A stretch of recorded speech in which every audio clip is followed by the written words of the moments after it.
like sometimes it's hard to be real. It's hard to be authentic. So the book really was about this journey of authenticity. And like I think a lot of people, whether it's through sport, through playing in the NFL for 9 years or in college, or just going through life stuff, right? Life happens. You realize, man, like I want to be real and I'm kind of tired of the fake. And that's what that book is all about. And so I kind of wrote that before signing with ESPN, and then actually played one more year in the NFL before when the book came out. And then now it's everywhere. So I'm super pumped about it. Sam, I've sat with so many former players who played just a couple of months earlier, or 8 or 9 months earlier. Now they're sitting there at ESPN, and some make the transition very effortlessly. Others struggle not being on a team, perhaps for the first time in their lives. What's it been like for you? Well, it's been fun for me. I've always I don't know, like this is something I've always wanted to do in a lot of ways, right? Like back when I was at the University of Texas, obviously big media and, big program and a lot of money going in and all these things. But like there were opportunities to interview players and to do interviews with the media. And so like I always loved doing those interviews, and I got a chance to do more with players, right? I was kind of like the team correspondent in a lot of ways for some of the stuff that we did. And then I got drafted to the Arizona Cardinals, and I started my rookie year, started my second year. I broke my leg my third year playing against the Saints.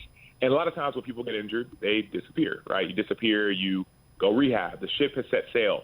And I didn't want to do that. I had a friend who said, hey, Sam, don't waste your suffering, right? If you're in pain, you're suffering, don't waste it. Suffer with the city. And I'm like, what do you mean by that? He's like, well, dude, you love hanging out with people. You love exploring new places. How about you go and explore and hang out and do all those things and see if a local station will bring a camera? And they did.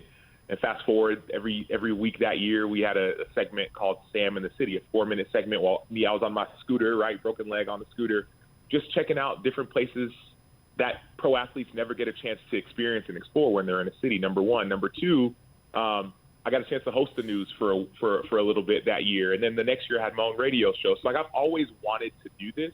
But if I'm being totally honest, Paul, I've been, like, it's been it's like, how did I get here? I'm like, this is exactly what I want to do. And it's like, I'm overwhelmed of like, wow, this is amazing, like how I'm here. And so I'm loving the journey, super excited about the journey, but still like, man, this is, I'm just like, it's amazing. I'm loving it. Well, it's so interesting, Sam, because I didn't do what you did, but I remember my first year at ESPN, I would look back at a tape, and I swear it looked like I was in a hostage video. I was scared to death. You were having. I knew who you were, but the first time I saw you, I'm like going, this guy is having a blast. But that's every time you're on.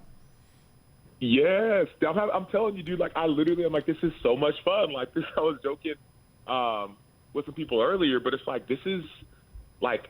I just enjoy it. I think sometimes when you enjoy what you do, it kind of jumps off the screen or whatever it is, whether it's on the screen or whether it's like as a parent or whatever, whether it's coaches. Some coaches, it's like Brandon Staley.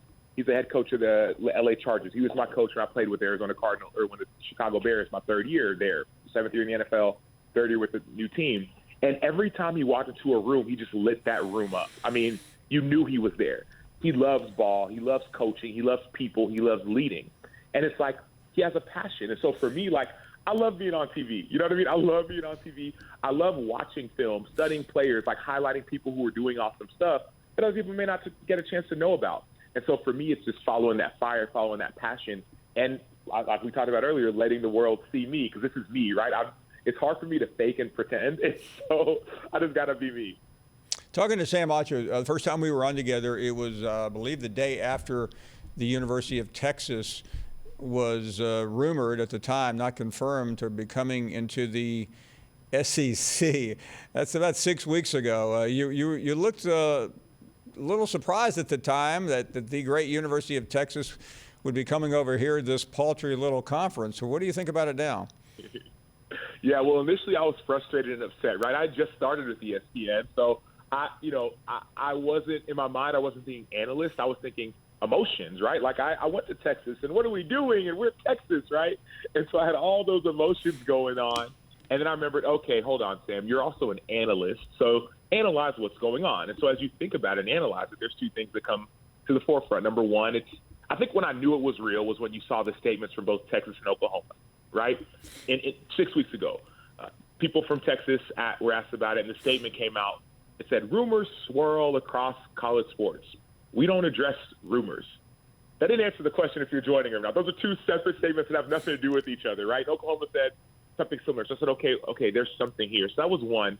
But I think initially there's two things as to why Texas would do it, and also I'll get to kind of why it matters. Number one, yes, the money piece, right? We always talk about, money. And Texas and A&M are the two highest grossing programs, from what I understand, in college sports. And so, everything's bigger in Texas, right?